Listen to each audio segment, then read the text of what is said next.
Hello everybody, this is Tim Green with Rattle Magazine. Welcome to your critique of the week. It's Friday, March 27th. Thanks so much for joining me. Let's see, we've got, I already saw Tom Barlow is here and Kimberly Gibson Tran is here. Both have poems in the queue. Kimberly's just sent today. That's always fun. So we're going to go over that first. Stephen Smith mentioned he's got some too, home from work. So hopefully we'll get to that. Maybe we can do 3 poets. Let's see, but who do we have here? In the crowd, we got Dr. Q is here, Danette Bermia, Mary Lisa D. Diminishes, we got Steve Horrell, Ashley Lamb is here from Virginia, Dee Coleman's here, Dr. Radke, Christina Nueven, Mary Keating is here, Holly York, Tom Barlow, yeah, we'll get to Tom's poem second. Joseph Radke's got some too. Okay, well, thanks for letting me know who is here. Don't think we're going to get to that many, but we got Kimberly Gibson first up, Gibson Tran, I should say, and Stephen Smith and Tom Barlow. We'll try to get to all 3 of those today. Let's see. Emily Arnold Fernandez says, so confused about the schedule. Yeah, we just had a lot of stuff going on Fridays, so had to move a couple around, skip a couple, but that's cleared up now. So we are at the regular time. It's going to be 4 p.m. Eastern on Fridays, a way to close out your work week with some exciting poetry workshopping. And as always, the point of the critique is to give that great workshop experience that makes MFE programs valuable, that besides for the networking, but you get networking in the chat window. So there's that aspect too. But what we're going to do is talk about poems, see what works, what doesn't, how we feel about them, talk about any details you want, from diction and line breaks to rhyme and meter, rhythm, all that kind of stuff, the titles we like to talk about, and in general too, just what lands and what doesn't, what makes sense, because a lot of poems just plain don't make sense as a fact as well. We like to talk about everything here, a holistic view of poetry, and that's what we're going to do today. And if you'd like to submit, all you have to do is go to rattle.com. You'll see the critique of the week up there in content. Just submit your poems there, up to 2 poems, and then be here at some point and have me see you leave a comment, and then we'll get to your submission and have a lot of fun with it, trying to make everybody better writers. Kimberly Gibson Tran already is a good writer and leaves a lot of great comments here on the chat, has been a really wonderful participant for a long time. She says this about the submission. Hi, Tim. My poem, Radical Sestina, has racked up 53 rejections. And it's funny, I think that's the number of times Denise Duhamel's book, Kinky, was rejected, which ended up being launched her into poetry celebrity. But I believe it was 53. So that's a perfect number, Kim. And we'll see if that works out for you too with this poem. So maybe I need to rethink it or see how it's working in other people's heads. I like the poem, but why aren't editors taking it? Is the subject just too overdone or the message not interesting? Is the form off-putting? So have all that questions. Then we have a second poem, also a Sestina. Time Out Sestina. Well, we'll talk about that later. Let's look at the first one first. And this is Radical Sestina. And again, this is Kimberly Gibson Tran from just up the freeway, not too far from us in Princeton, Texas. Let's take a look at this poem. Here we go. Radical Sestina. And for those who are not familiar with the Sestina form, that is where you take 6 words. The end of each line is one of those 6 words. There's a certain way in a traditional one they cycle through. The first word becomes the second, and they kind of cycle down.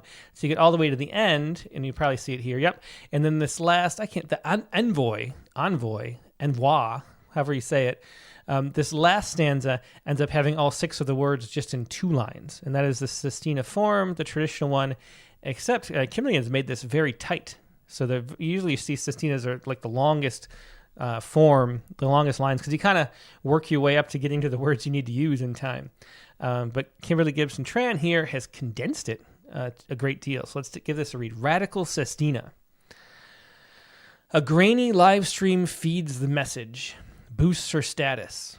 Until then, her profile and profile wall were a walled-off life. I filed this away, read on. The status messages staged a mess, ages old, a wail, a vicious statistic turned alive. On the newsfeed, her old profile picture proffered smiles, the messages beneath, a feeding frenzy. Hard to swallow, the number unalived, the police status report stated she was erratic, profiled her a live wire. I massaged my eyes, stared at the wall, tried not to feed the algorithm. Do we feel the rifles stacked along the wall hold some profitable, if deranged, message? The rounds inside are live. A monster feeds in ragged profile. Always it stalks us. The message on the wall measured in half-life. So that's really interesting. So this does one of the things that a really good Sestina should do, which is have different uses of the words every time they repeat. And so here you get, directly slightly different words in live versus life, but you also get things like, unalived is an interesting way to go about that, and then the half-life at the end. So, interesting use. It's really difficult to, condense a Sestina down this much. So I think it's a really impressive poem in the way it's written. Yeah, as Brandon Sullivan says, wow, I don't remember ever seeing a Sestina with such short lines. That is radical. Yeah. Yeah, Katie over there in the next room says, one thing that is missing for me is a save the cat moment, something that inspires about the speaker, a reason to feel invested in their story from the onset. Yeah, there's something about, to me, I think it's a little bit like we're lost at the beginning and we never really establish a good connection. And I wonder, as often is the case, a simple change to the title, so that's always sort of the first thing to look for. If we can make the title Radical Sestina, talks about the form that we're doing with the Sestina, hints a little bit about what's going on, but doesn't give us a lot to go with. And I felt like I was having trouble following what was happening at the very beginning. And so maybe we could think of, as we read through one more time, a way to get a title that sets us up well enough for the poem to have that as, Katie says, save the cat moment. Yeah. Yeah, Kimberly Gibson Trance says, I call it a claustrophobic Sestina. Yeah.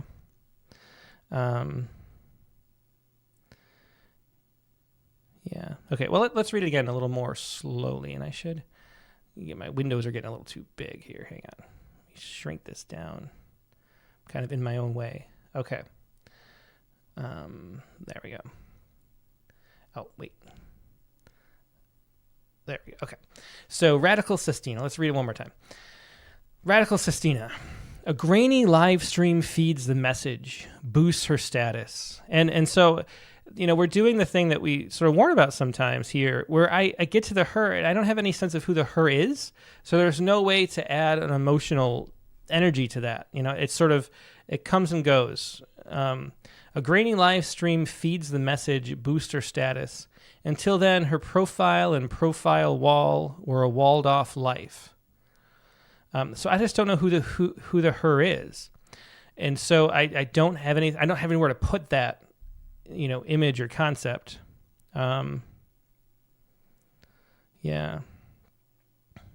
As Mary Keating says, perhaps if you tell us what the live stream is on the feed and what the message is, the poem feels too general to me, so I can hold on to anything that's, or can't I think, hold on to anything that sticks.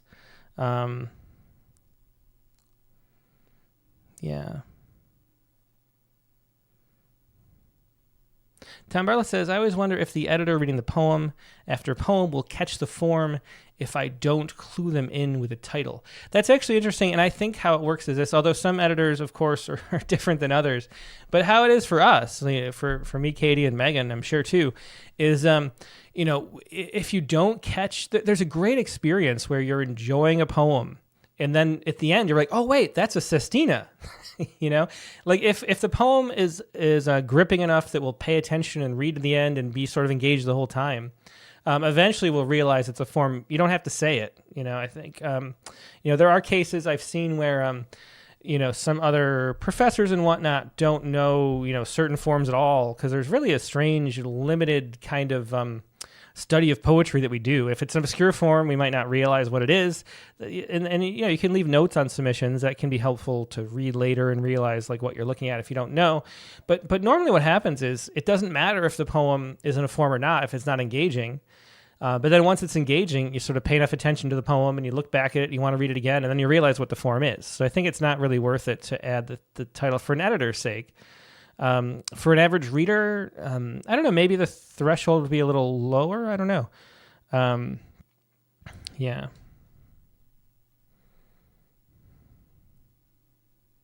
Ashley Lamb says Unalived is Gen Z coded. That's a good way to put it. Yeah, it's true. Modern plus strict form is interesting. I wonder what editors think. Yeah. Yeah, so I know, Kimberly, you're here, so maybe you can say what the live stream is and kind of explain it, and then maybe we can think about a title that incorporates that in a way that brings the poem to life. Because so far, I'm still just stuck in that, like, I don't really know where to put these concepts and feelings and images. Anyway, profile wall, we're a walled-off life. I filed this away, read on.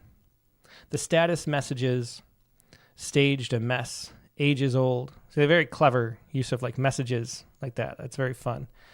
Old, a whale, a vicious statistic turned alive. So what's the vicious statistic? I just feel a little lost too much in what's going on in the background. On the news feed, her old profile picture proffered smiles. The messages beneath a feeding frenzy. Just because of the context and what time it is, I'm imagining this is a poem for, what's her name? Is it Ashley? The woman in Minnesota? But I'm not sure. A feeding frenzy, hard to swallow the number alive. The police status report stated she was erratic, profiled her a live wire. I massaged my eyes, stared at the wall, tried not to feed the algorithm. See, I love it is great use of these words. It's really, really clever, creative to get. It doesn't feel difficult to read or monotonous or redundant using all the, yeah. Renee Nicole Good, yeah. I don't know why I couldn't. I was going Ashley for some reason. Anyway, that's what I'm imagining this is about, but I don't really know. And so it makes it hard to have a connection to the poem. And if it's not a well-known, high-profile incident this is talking about, then just a description of what the incident is really helpful. Let's see. But anyway, I like to try not to feed the algorithm because we spend so much of our time doing that, doesn't it? Do we feel the rifles stacked along the wall hold some profitable, if deranged, message? The rounds inside are live. A monster feeds in ragged profile. Always it stalks us. The message in the wall measured in half-life. Yeah, so I like the poem on a line-by-line level. Renee Good, yeah. Is that a correct guess? Kimberly, is it some of the details are different though. So I'm not sure if that's the case.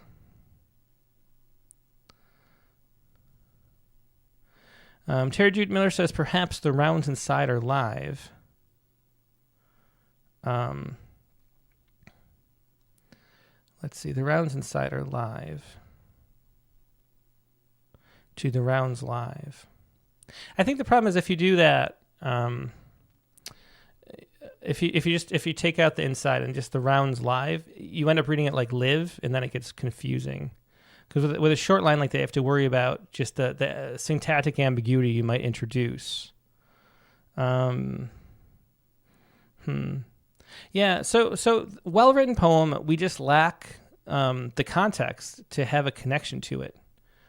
And as Katie said, that save the cat moment. I don't know, that seems like a reference to something. I'm not even sure. I'll have to ask her later.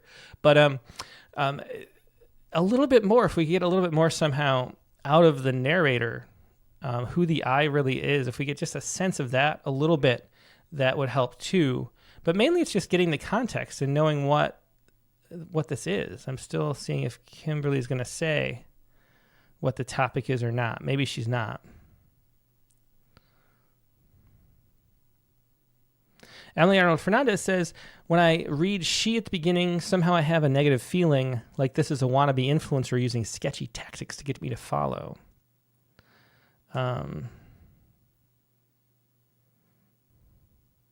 Yeah.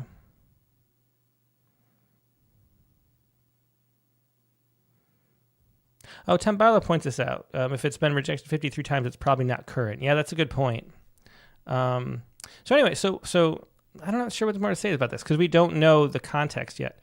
So adding the context in the title, I think, will make the poem come to life.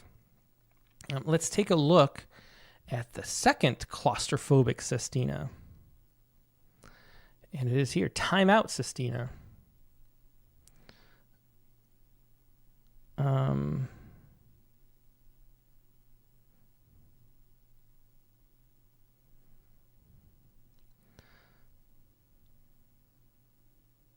So I'm just reading some of the comments. Yeah, Mary Keating says, I do love how you have made the Sestina's line short. Sestinas have a tendency in general to ramble on and on. And that's why I don't like it. I've said before, it's my least favorite form. There are some good ones. I like the, was it, I think it was Aaron, no, not Aaron Murphy. Aaron Murphy is this weekend's guest on the community reading. But last month's guest, Erica Reed, has those Sestinas where they're each their own unit. So that each stanza of 6 lines ends with a period, and they have a sort of a guzzle-like hybrid quality where they can sort of stand alone. And that kind of brings the form to life in a way that's interesting for me. Usually they tend to just be you end up sort of padding so much, and it's really hard not to.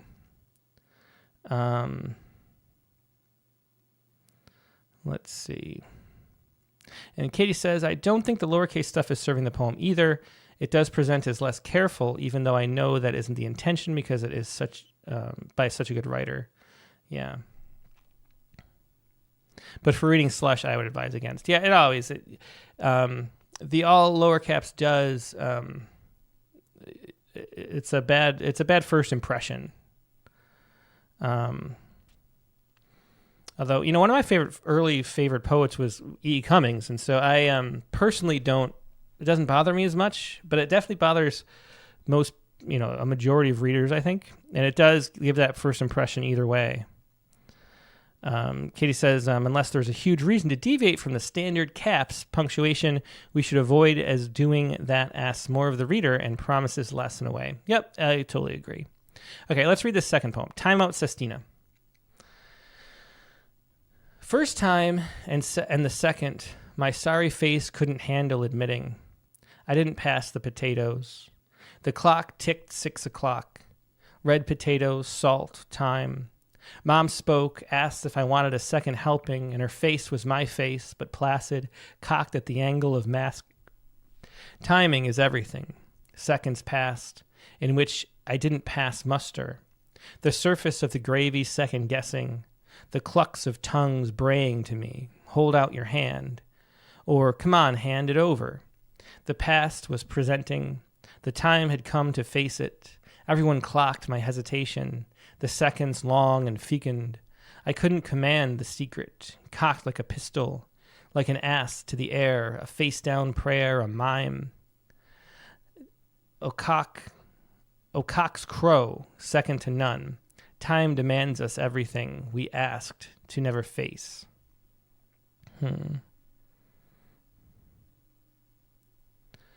Let's see. Well, for this one, again, I think the problem with both these forms is that we don't have enough context to be as engaged with it as we can. So I think the form almost requires, because it's not only that they're short lines and it's not a very long poem, given that, but they're short lines where you have to run through this sort of labyrinth of getting all the words quickly in line, and it makes it really hard to provide the context. And so I think going for this, the titles that give us some context helps a lot. Yeah, and that's what Katie's saying right now. What about playing with the line length as a new kind of Sestina? The compacted line doesn't seem to allow enough room for clarity or context. Yeah, it's just a matter of, I don't know, I think we could get some up front.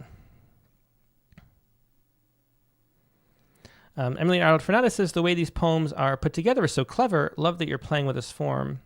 Yeah, and Morgan Field says, again, I feel quite lost. Yeah, it's all about just they don't have enough context for us to be engaged with them, even though I think we can all recognize the really great wordplay and how fun it is. If you get enough of a setup that we can know what's going on and don't feel lost, I think we'll really love these poems. It's just a not being quite connected enough to have an emotional connection too. But let's read it one more time. There are a few lines. This one, I think, had a few better lines. We were a little less lost, but then also a few sort of things more on a line-by-line level I might fix. So Kimberly Gibson Tran says, I want timeout to be something about being outed at a fraught Thanksgiving dinner. Okay. Yeah. Okay. Timeout. So imagine, though, if it was just... being outed at Thanksgiving dinner was the title. And then it's like, first time and the second, my sorry face couldn't handle admitting. I didn't pass the potatoes. The clock ticked 6 o'clock. See how much, if we know, how'd you put it? Being outed? Being outed at a fraught Thanksgiving dinner. So if we know that we're being outed at a fraught Thanksgiving dinner, suddenly the clock ticked 6 o'clock means so much more, because we know why the clock is significant, but we don't unless we know the context. So that's really the issue. Red potatoes, salt, thyme. Mom spoke, asked if I wanted a second helping, and her face was my face, but placid. And see, still, if we know that context, all these details, they're building a tension, because we know something is about to happen, and we're sort of running out the clock on it, and that is like the definition of tension. So... getting that up front is everything. Timing is everything. Well, there you go. Timing is everything. Seconds passed in which I didn't pass muster. And again, it makes a lot more sense now. The surface of the gravy, second guessing. The clucks of tongues braying to me, hold out your hand, or come on, hand it over. The past was presenting. The time had come to face it. Everyone clocked my hesitation, the seconds long and fecund. I couldn't command the secret, cocked like a pistol, like an ass to the air, a face-down prayer, a mime. Now this one, oh, cock's crow, I tripped up over that a lot. It was a little hard to know how to read that. I guess because it looks kind of like o'clock, and then it's confusing a little bit. Oh, cock's crow, it's a little hard to say too. So I think this phrase is a little rough. Second to none, time demands us everything. We ask never face. So I really like, knowing the context, I really like the poem up until the end. I think the last, is it envoy or envoi? I'm not sure I've heard people say it both ways. I never know now. But the last stanza, where you have to have all 6 of the words only in 3 lines, I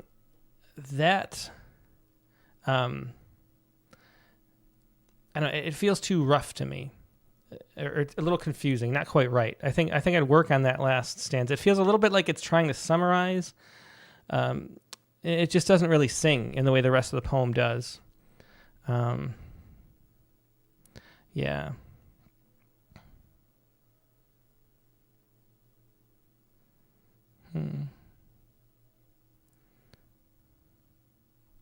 Feeding time, says PMB. Where's Lisa Seidenberg says outed as in gay, and Kimberly Gibson Tran confirms.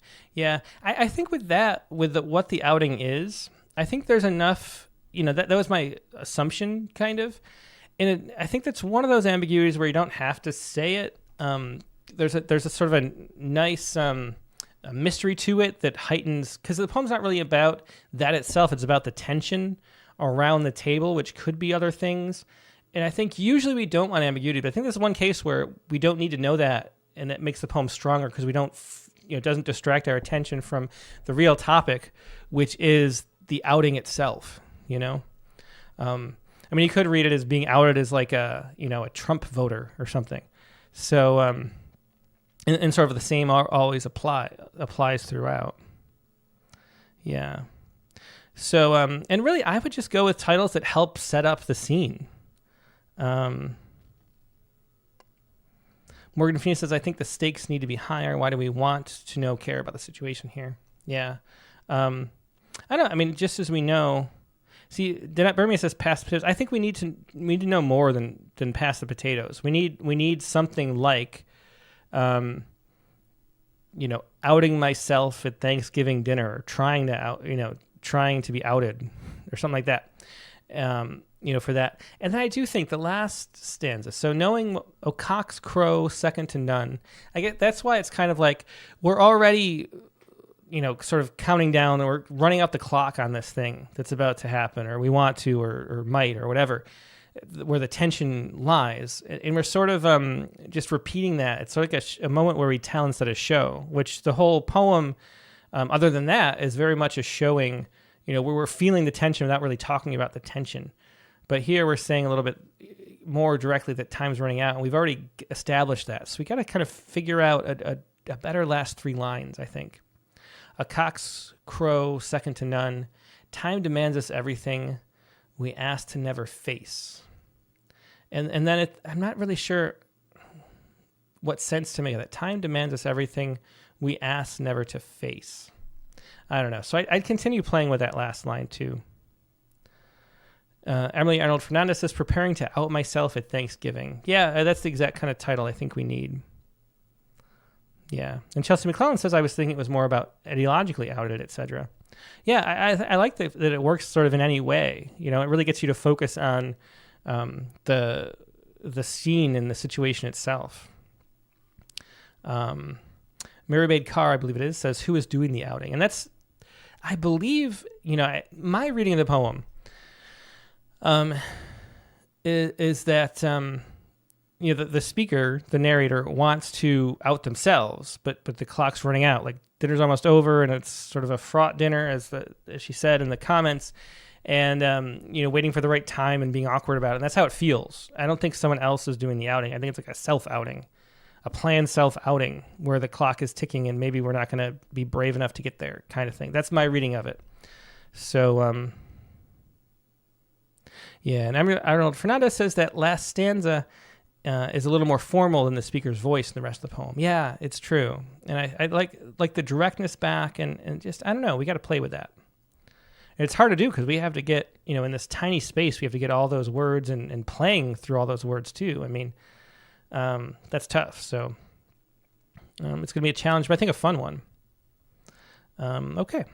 Well, hopefully that was helpful. I think, both these poems are like right there. It's just a matter of letting us in a little bit more with context. So thanks for sharing those, Kimberly. Not surprised at all. They were really good poems. Okay. And now we're going to look at Tom Barlow's next. Tom Barlow, does he have one or two? Let's see. Ambition and Staying Alive. Okay, Tom's got two. Tom's got some, let's see.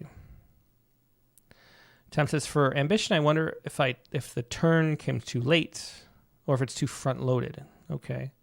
Then for the other one, I don't know if it's referring to his wife as her grace is amusing or confusing, if the whole, this seems too pithy. All right. Well, this is Tom Barlow, another regular around these parts. Good to see you sending some poems, Tom. Thanks. From Ohio, Tom is. Okay. Ambition.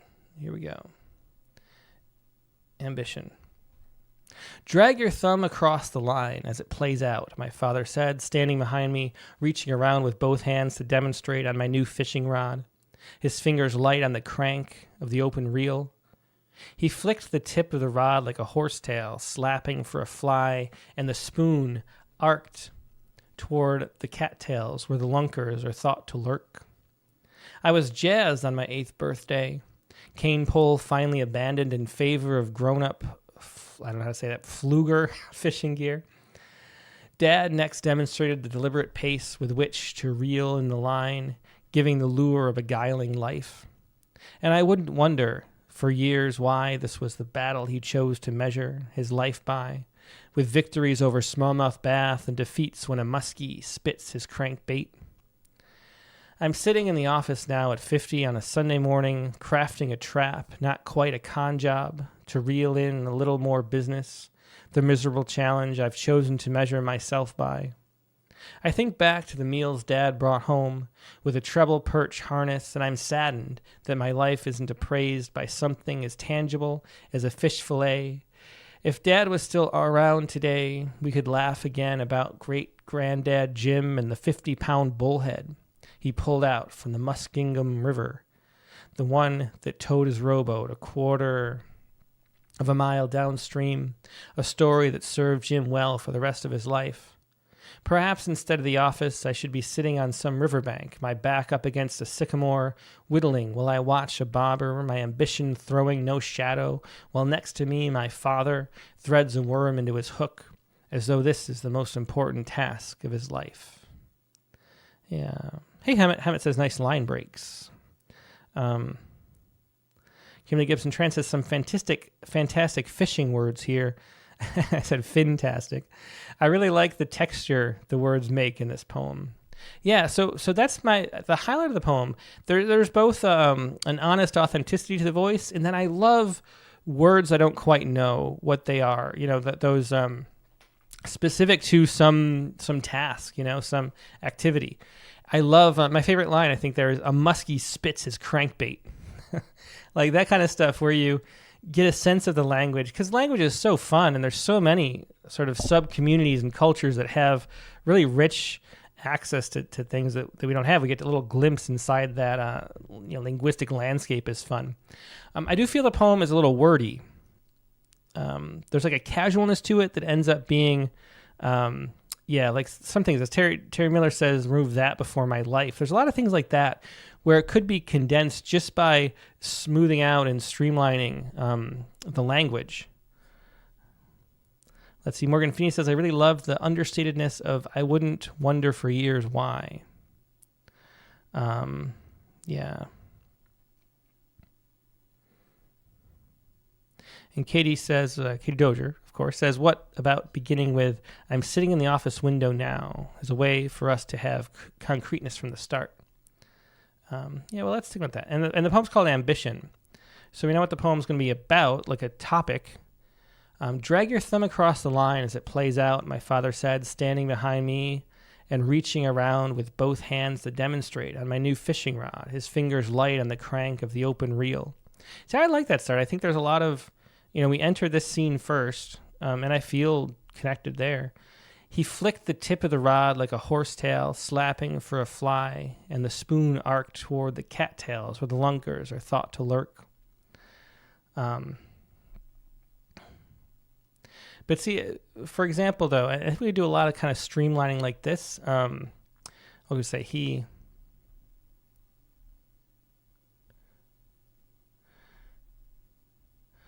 We could say he flicked the tip of the rod like a horsetail, slapping a fly. The spoon arced toward the cattails where lunkers lurk. We could just, our thought to is something we could cut. The is something we could cut. There's a lot we could kind of streamline down to make the poem a little more dense. I was jazzed on my 8th birthday, cane pole finally abandoned in favor of grown-up Fluger fishing gear. Dad next demonstrated the deliberate, and demonstrated is a long verb too. Dad, but he definitely cut next. Dad demonstrated the deliberate pace with which to reel in the line, giving the lure of beguiling life. And I wouldn't wonder for years why this was the battle he chose to measure his life by. So this, I think, this section could be told in sort of 2 lines, but it stretches out to 5.5, I don't even know if we need the more, if we just said I was jazzed on my 8th birthday, cane pole finally abandoned for grown-up Fluger fishing gear. I wouldn't wonder why for years. Like, why not just, we could cut all that and not really lose anything. And the lure already feels, and the reel already feels kind of redundant, given we've talked about them before. So, so cut the in favor of, and just abandoned grown-up, or something like that. Abandoned for, and Fluger fishing gear. And then jump right here. I wouldn't wonder for years why this was the battle he chose to measure his life by. With victories over smallmouth bass. With could be cut. Victories over smallmouth bass and defeats when a muskie spits his crankbait. There is, though, it seems like this should be past tense because we move to the forward once we're in the office, or once we're wondering, I guess, for years. I wouldn't wonder till later. So I think that the muskie should spat, right? When a muskie spat is crankbait. I'm sitting in the office now at 50 on a Sunday morning, crafting a trap. Not quite a con job to reel in a little more business. The measurable challenge I've chosen to measure myself by. Here's another one. So I really like this. I'm sitting in the office now. It's a nice turn, a nice move forward. And then the simile comparing the two, to reel in a little more business, the miserable challenge I've chosen to measure a life by. I think this part gets a little bit long and clunky. Another thing we could streamline down. I think back to the meals Dad brought home with a treble perch harness, and I'm saddened that my life isn't appraised by something as tangible as a fish fillet. And again, a lot of extra words that we could trim out without losing anything, and just sort of still being natural speech too. Like it's a little bit, just the voice is a little wordy. If Dad was still around today, we could laugh again about great-granddad Jim. Again, hopefully I'm explaining this right, but like if Dad was still around today, if Dad was still around today, right? It's 8 syllables. And then if Dad were here is 4 syllables. And it means the same thing. And there's just a lot of stuff like that where we have a lot of extra syllables, which slows down, you don't have to, leave natural speech to remain streamlined. And the more streamlined you get, the more dense with detail and sort of information the poem is, then the more it connects. And so, getting it a little more streamlined and making the choice where fewer words say the same thing naturally is something that I think you should sort of focus on just generally. Let's see. Yeah, as Winston Munn says, some of the wordiness can be left to the reader to work out without it being spelled out. Yeah. Okay, so Tom gets what I mean here, yeah. Okay, we could laugh again about great-granddad Jim and the 50-pound bullhead he pulled out of the Muskingum River. Yeah, so these details are really highlights. I love this sort of side story with great-granddad Jim and the 50-pound bullhead. And again, you just call it a 50-pound bullhead. Like, I don't know what a bullhead is, but I know, I can imagine 50 pounds and a fish that big, and it's fun to think about. And I kind of feel like I learned the word bullhead, even though I'm going to forget it in 5 minutes. And that's a fun part of poetry. So I love details like that. They're always great. And I think pretty much all readers do. He pulled out of the Muskingum River, the one that towed his rowboat a quarter of a mile downstream. And again, like downstream is an extra word. A story that served Jim well for the rest of his life. I'm not sure if we needed this part. I mean, we could probably cut the whole thing right there. Perhaps instead of the office, I should be sitting on some riverbank, my back up against a sycamore, whittling while I watch a bobber. I love whittling while I watch a bobber. That's another great, the W's are great, and then moving into a bobber, just great music in that line. My ambition throwing no shadow, while next to me my father threads a worm onto his hook, as though this is the most important task of his life. Yeah, so I like that too. The one thing,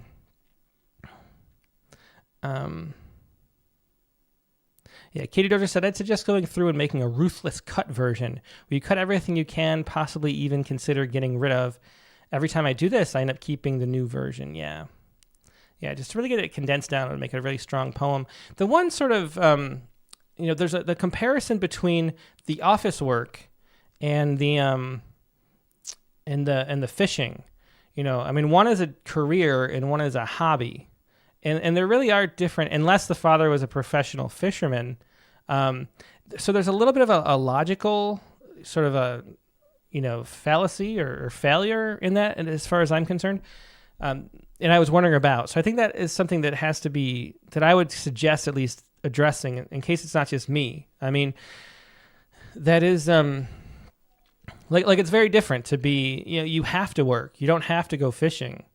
And so, and so it becomes a choice in a way that it's not a choice, so maybe address his, what he did for work and address that he cared more about fishing than that. And that would sort of make it even out. Katie said I would take the office stuff out after a lot of looking at it. And yeah, you might want to just take that out. And if you take that out altogether, that would, solve that problem too. Perhaps the father could be a fishing guide. Yeah. Yeah, and I think it's Rachel Grieve says, maybe to fix the logic, could he had a career, but fishing is what he measured his life by? Yeah. PMB says, if you don't work, you have to go fishing. Yeah. Yeah. Okay. Kimberly Gibson Tran says that last couplet is very interesting and haunting. It could suggest that there was a more important task Dad neglected. That might be the intention, but I sure like the tension. Now or it might not be the intention. Interesting, yeah. Okay, so I think some good feedback here. Let's take a look at the other poem. The other one is Staying Alive. And we start with an epigraph by Gertrude Stein. Actually, before, I keep forgetting to do this. I do mean when people have notes to like make a note to go back. So the question for this poem was, for ambition, I wonder if the turn comes too late, if it's too front-loaded. No, I don't think so. I think that the arc and the timing, the sort of the plot of the poem was pretty good. So I would say no. Now for this next one, we'll read the poem first, then I'll come back to it. I just want to come back to the notes at the end, but I tend to forget, unfortunately. Okay. Staying Alive. Here we go. We got the quote, epigraph from Gertrude Stein right here. You look ridiculous if you dance. You look ridiculous if you don't dance, so you might as well dance. That's a great quote. I like that. Staying Alive. Dragged to another wedding, cowboy boots outlawed by her grace, jeans and Stetons too. At the reception, the bride and her father step out to Isn't She Lovely?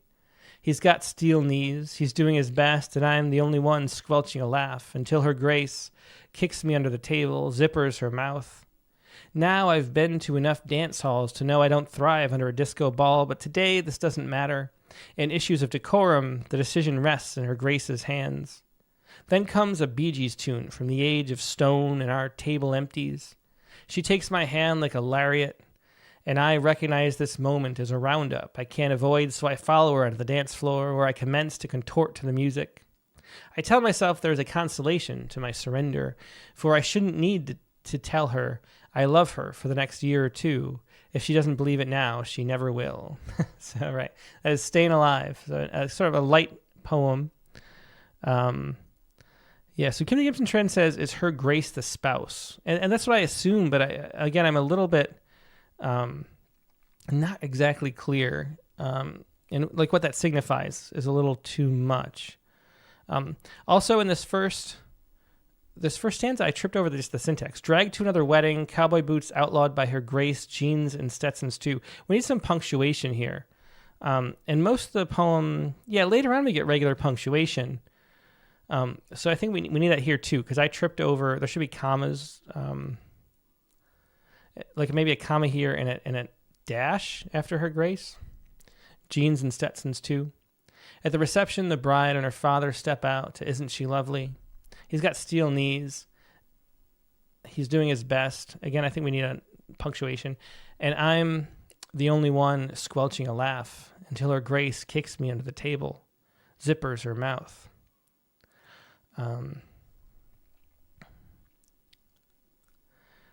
Yeah.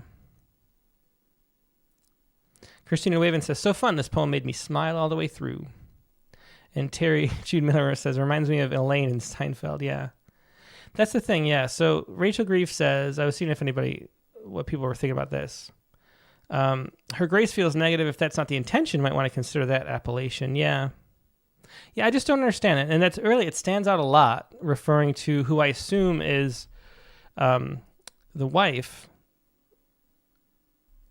Yeah. And PMB says I can be read as derogatory. Yeah, and it feels that way too, in sort of a misplaced, I don't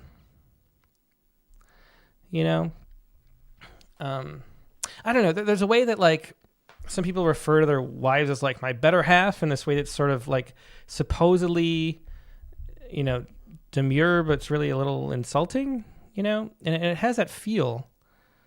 Chelsea McClellan says, I thought her grace felt playful. I think it's just that we don't have enough, we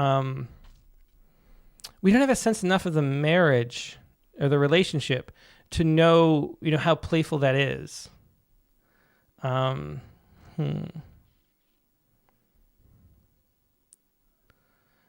Yeah. So I'm just a little bit, yeah. So we need a little bit more. I guess part of it is like we don't know how playful just the relationship is in general. Like when she kicks me to the table and zippers her mouth, is it like, and you don't want to say like well smiling, but finding a way to like get a sense that it's like playfully like that, or is she actually upset? Like we don't know. And then her grace, like how ironic, or is it playful too? Like we just sort of don't get a sense of how playful that is. And then so it ends up being, even though we enjoy the poem and there's it's fun, like everybody said, and we're not lost at all. It's still not quite it's not quite clear how to take this. We don't really know how to feel, yeah.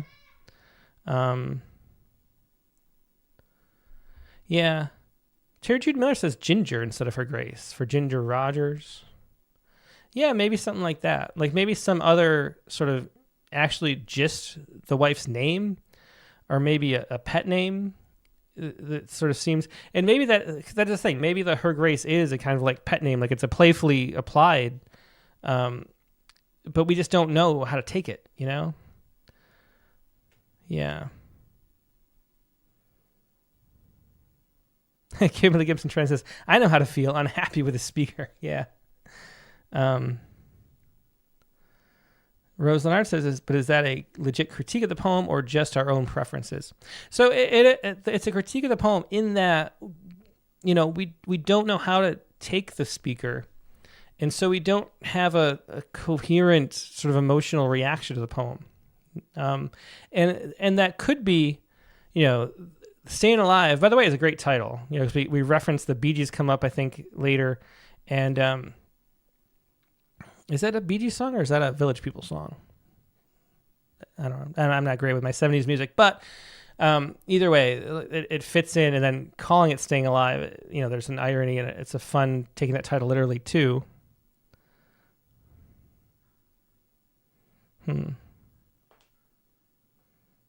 Yeah. Bee Gees, yeah. Thanks, Terry. Yeah. Well, anyway, so that's it. So it's sort of, with this one, a lot of good details, a little bit cluttered, not as much as the other poem, and then just clarifying the relationship a little bit with how this is being used. And let me look at the note, because I think did the note say something about that? Yeah. For Staying Alive, I don't know if referring to his wife as her grace is amusing or confusing, and the whole thing seems too pithy. I don't know about pithy, but yeah, so we talked a ton about that. It is a little, because we don't know either if it's amusing or confusing or, like it could be a very a terrible relationship and she hates him and he hates her and he's relieved he doesn't have to, say I love you and is sad that he has to dance. There's a lot of different ways you can take it. Rose Leonard says, I get that, but do characters have to be likable for a poem to be good? And they do not, definitely. The problem is it just lives in this ambiguity where you don't know how to take it.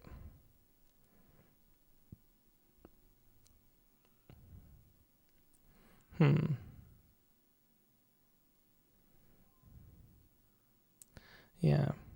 Emily Arnold Fernandez says, I like the lariat, etc., but you could reference the cowboy boots without playing into the tropes of outlawed by the wife.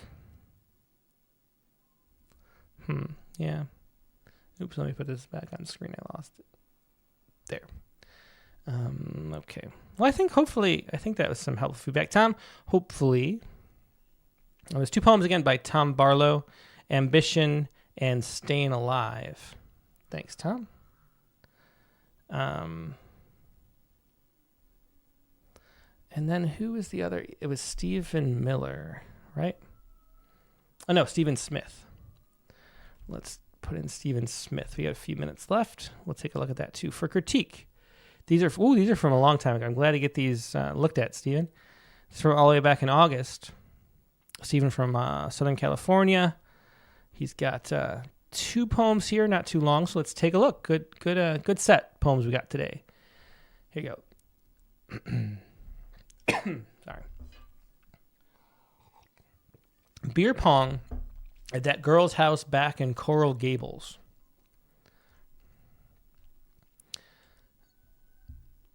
We ran out of Bud Light, so what's-her-name poured a Smirnoff for the second round. Carter threw first, bouncing his ball in while I aimed at the arranged solo cups. Her partner leaned in to distract me with her cleavage in vain. I couldn't focus anywhere if I wanted to. Her face is a smudge on my record of the get-together. Carter looks perpetually 20, with a U Miami t-shirt and a cross-country runner's physique. The sticky floor and humidity-smeared mascara are the last fragments from our victory. It's best not to play beer pong with vodka. All right, so that's a short... Is it solid? 1, 2, 3, 4, 5, 6, 7, 8, 9, 10, 11, 12, 13, 14. An American sonnet, technically, given our Americans' low standards on the sonnet, being its 14 lines. Beer pong at that girl's house back in Coral Gables. So my first impression, it's one of those poems where it was set up and I was in the poem waiting for something to happen. And I feel like it didn't go, I feel like the start of a poem. It didn't feel like, I know there is a turn with the last line, a sort of a punchline, but it felt like there was more to the story and we wanted to push the poem further. Yeah.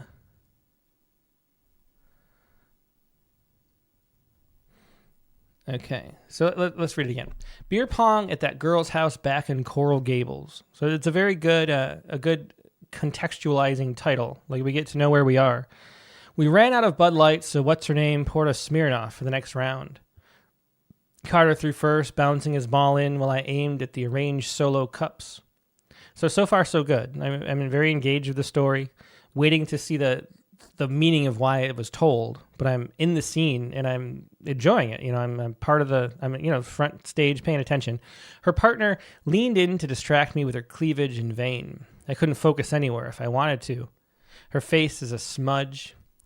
We have a tense shift here, by the way. We go from past tense to present.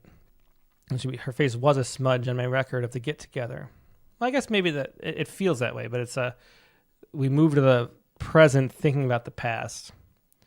But it's a little bit disorienting to do that. Her face is a smudge on my record of the get-together. And then we stay in the present. Carter looks perpetually 20 with a U Miami t-shirt and a cross-country runner's physique.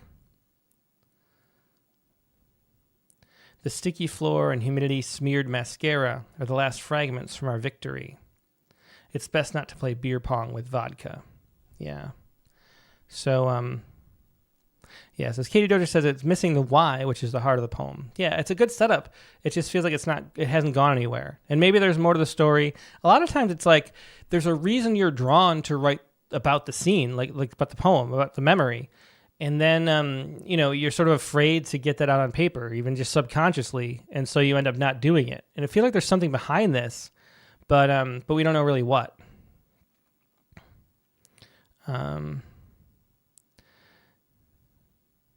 Rebecca Kate says, ends with a good life tip, but I wonder if there's something more to the poet, or more the poet has to learn from this. Yeah, exactly. Like what is there to learn from this? Morgan Fee says, what if the title was metaphorical or led us to something greater? Kimberly Gibson Trans says, Cutter seems an important character here. I wonder what is making the speaker relive this memory. Exactly. I mean, that's what it comes down to. Does the memory have a meaning today, is how Doug Van Hooser puts it. Yeah. Terry Jude Miller says he seems more attracted to Carter than the lady. So maybe that's part of it too. Like what do we want to go? There's a reason. Kimberly Gibson Trent says, I want to know what Carter is up to today. Maybe we could have a flash forward to go with a flash back. Yeah, I wonder if it's like that. Because I pointed out this strange place where we go, it's a movement in time. We go to the present and acknowledge sort of that we're looking back. So why not stick with that in the present and not go back to the scene, but go to now. Why am I writing about this now? Where am I now? Like really focus on the I that's telling the story. And maybe that's how we get to the meaning that we feel is missing. Because I feel like it's there. There's something more to the story that we're just not getting. So her face is a smudge on my record of the get-together. Carter looks perpetually 20 with a Miami t-shirt and a cross-country runner's physique. I mean, it's sort of a cliche to be like, I look him up on Facebook and now he's, doing blah, blah, blah. But like something like that where we could get more into why you're writing about this.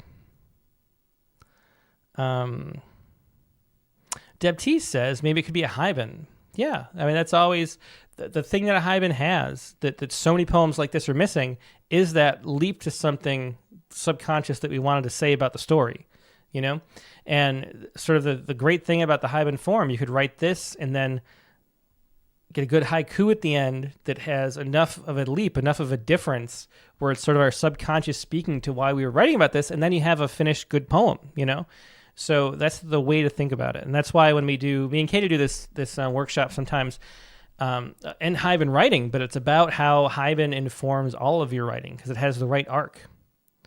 Yeah.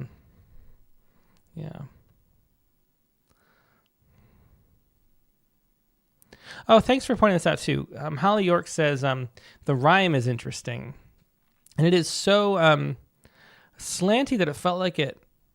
It's really cool at the top, and then does it drop out? I meant to talk about this too. We have the name-aimed Carter partner, cleavage smudge, wear together, so it's wear 20 sticky, and mascara, victory vodka. Yeah, so it's really cool. Oh man, I feel bad that I called it a American sonnet, because those are actually just really such heavily enjammed lines, and great rhymes that it's so well hidden. And actually, this is a good example of what was it Tom Barlow who was asking before, or Terry, about if you notice. Like, it doesn't really matter if you notice because you'll notice eventually. Yeah, that's neat. Yeah, really cool slanty rhymes. And I noticed it first, then I kind of forgot and lost track of them. So that's really cool. But how could we get... And I think it is like a turn to the present here would make the poem much better.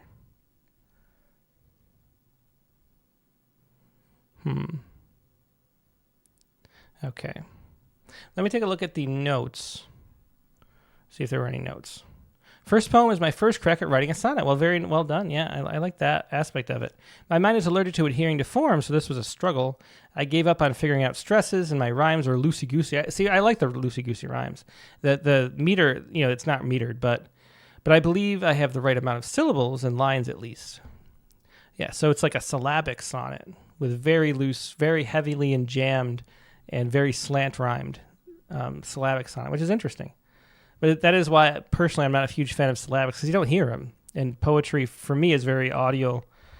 And it's like if you can't hear it, what's the point? It's kind of what I personally think. But that's just my opinion. Other people love, A. Stallings loves syllabics. A lot of people do. Anyway. Yeah, so that's neat. And then the second, let's see. Is there a note on the second one, too? Oh, general sonnet writing tips are welcome. That's the other part of it. Yeah, so to keep this in a sonnet, I don't know, I guess one of the things, I think here we go. The last line is too much, it's not surprising. And what you get in this sonnet form especially, and this is a Shakespearean sonnet, at least as far as the rhyme scheme goes, with the A, B, A, B, C, CD, CD, etc. And then you get the last FF. The last rhyme at the end is just a couplet, which sort of condenses the rhyme. You get a really nice opportunity for an expected sound to make a surprising statement. And so it's really best with this form especially, but really all sonnets. You want the ending to be a bit of a surprise and not like a summary. And that's the problem, I think, as far as a sonnet goes, where the last line doesn't like push you and punch you and surprise you, because you're sort of setting yourself up for that punchline. And if the punchline is the same as the setup, then it doesn't feel like it went anywhere. So I think that's the key thing to think about that's missing here. And then, sonnets need to have a turn, and this sort of started to have a turn right there. The volta, it comes a little early, but it's there. But then we go back into this. We didn't really enter the present consciousness. We stick with this. We don't go to the present at all. So if we go to the present and come up with a bit of a surprising ending, I think that really works. Okay.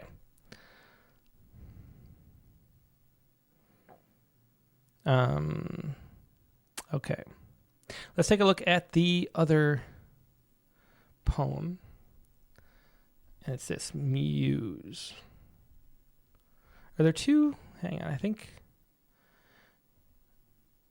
No, that's just weird. Middle being weird. Okay. The second poem is Muse, and this is not a sonnet. This is something different. Let's take a look. Muse. The artist stuck his easel into the muck, admiring a fly-munching toad. He painted its grin, bulging eyes, fat legs, warts. He stepped back, and to his dismay, the canvas was transformed into a rabbit eating a carrot cake at a Parisian cafe. Floppy ears, puffy tail, fluff. He squirt black acrylic onto his plate, darkening the greens and browns. He smeared over the Eiffel Tower, over cream cheese frosting. The toad reemerged, eyeing another fly. The artist stared at his work, unblinking. He blinked. At his studio, he tossed it among all his other paintings of French coffee, baked goods, buck teeth. Muse. Well, I like the title and then what it's playing with. It's a fun concept poem. The setup is nice too. The first stanza. This looks like that form, another syllabic form. I can't remember what it's called, where you every line has one fewer syllable than the line above. So like the artist stuck his easel into the muck is 11. Admiring, you shrink.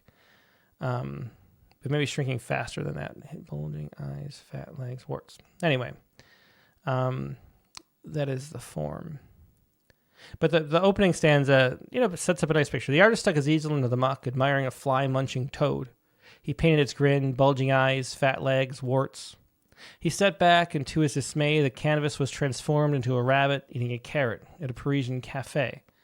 So this is where the poem loses me a little bit. Like it moves into this surreal, floppy ears, puffy tail, fluff.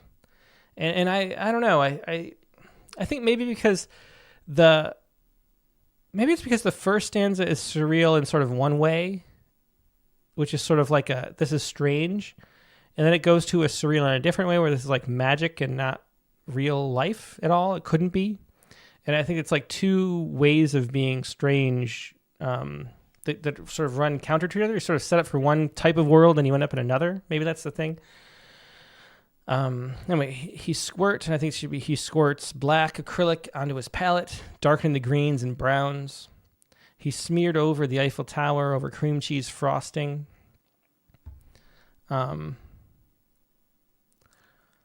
toad reemerged, eating another fly. So I'm having a little bit of trouble like visualizing this. The artist stared at his work, unblinking, he blinked. At his studio, he tossed it among all his other paintings of French coffee, baked goods, buck teeth.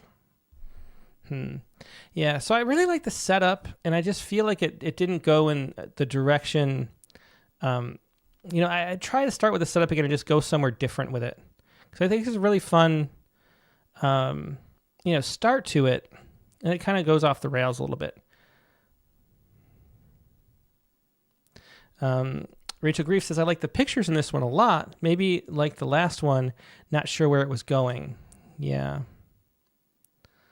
Van Gogh's Starry Night is a smeared vision, for instance, says Terry.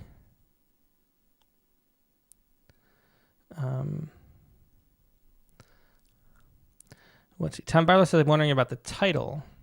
Well, I think the frog is his muse. And the painting is coming through. I'm really not sure what to make at the end of the.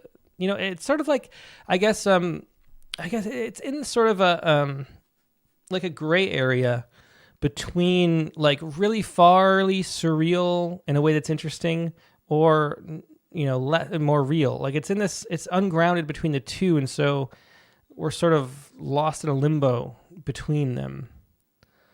Michelle Kimball says, good surreal images. I need a little more to hold on to. Heather Hay says, it reads to me like he's trying to paint dark truth but can't see he's only produced goofy, cute stuff. Feels very metaphorical. Well, that's an interesting reading. I wonder if you look back at it again. So he stuck his easel, he makes the toad, it's grid, it's bulging eyes, it's flat legs, warts. But then he steps back and it was transformed to a rabbit eating a carrot at a Parisian cafe.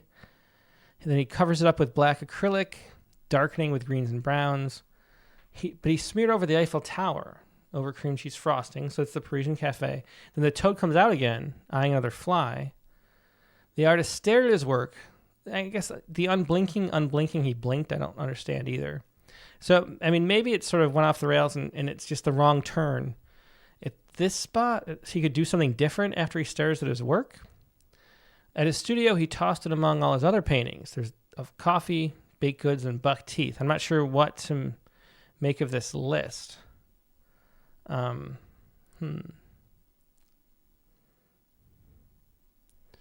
Yeah. Let's see. Hemet. Terry says, good thought, Hemet. Hemet says, I like the story of painting the same thing regardless of the scene, sort of like poetry prompts. Yeah, I like that too. Mary Keating says, it's a great form for Muse. We get that inspiration, and if we don't follow it, it disappears. Maybe the poet could play with that more. Yeah. Kimberly Gibson Tran says, maybe we need a theme line here, something to clarify something about the painter. The many stacked actions are hard to follow. We need chances to slow and reflect. And Mary King says, maybe drop the last two stanzas. That's an interesting suggestion. Yeah, I wonder how. Because really, Winston Munn puts it this way. I don't think the last leap works because you're already in uncharted territory. Yeah. So what if we just cut... what if it was just two stanzas? The artist stuck his easel into the muck, admiring a fly-munching toad. He painted its grin, bulging eyes, fat legs, warts. He stepped back, and to his dismay... Part of it was to his dismay. If you're going to do surreal... one of the reasons why, prose poems work so well with surreal, there's just sort of like matter of fact. I'm not doing any artifice. I'm not making line breaks. I'm just telling it like it is. And then there's like that irony of I'm telling you this strange stuff in a very flat way. And it's the tension between the two. In the same way, calling out and to his dismay takes a little away from like the straight-facedness of the narrative while explaining something that is strange. So I would sort of get rid of that, to his dismay. The canvas was transformed into a rabbit eating a carrot cake at a Parisian cafe. And this floppy ears ponytail fluff, that's mirroring this, but I think it's too weak of a description. And I may just go from here right to him squirting acrylic over it, over the Eiffel Tower, etc. The cheese and cream frosting. There's a little bit too much description, but you could smush this into two stanzas that way. And then I like the toad reemerging, eyeing another fly, and maybe ending it there works, So maybe it's like taking these three stanzas and making it two that would make a strong, tight little poem.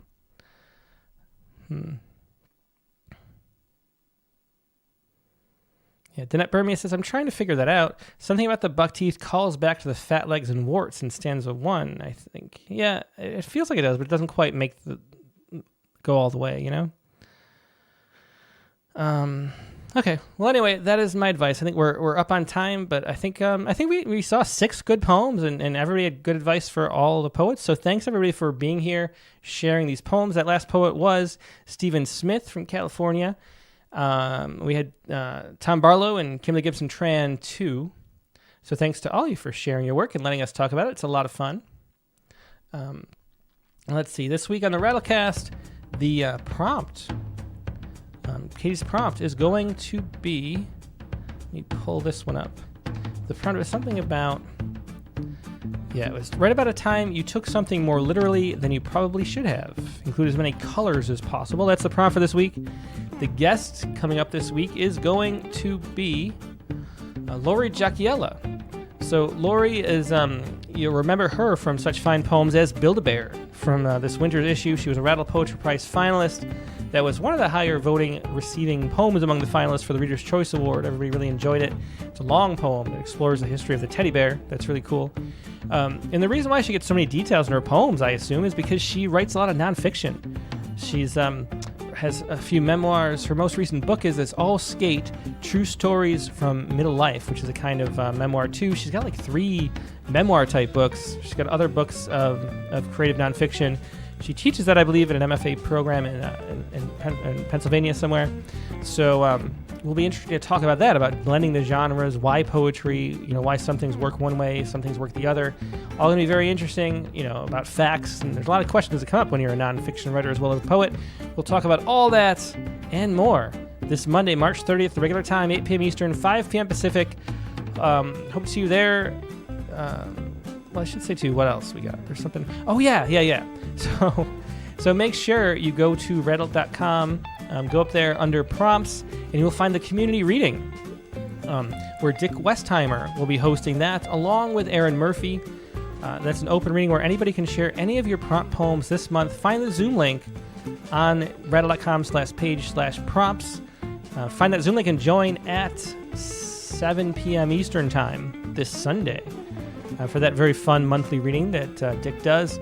Also, check out the Poetry Space, I should say, too. We have a really cool episode, a pair of them just released, where Katie and I interviewed Frank Turner, the musician, backstage at the House of Blues before one of his concerts, about songwriting and the relationship between poetry and song. Really wonderful podcast there. That's the podcast Katie does privately, so check that out anywhere you get your podcasts, Spotify, iTunes, and stuff. But anyway, the next Rattlecast, like I said, 3:36 this Monday with Lori Jackiella, the regular time. Hope to see you there. Have a great weekend. Goodbye.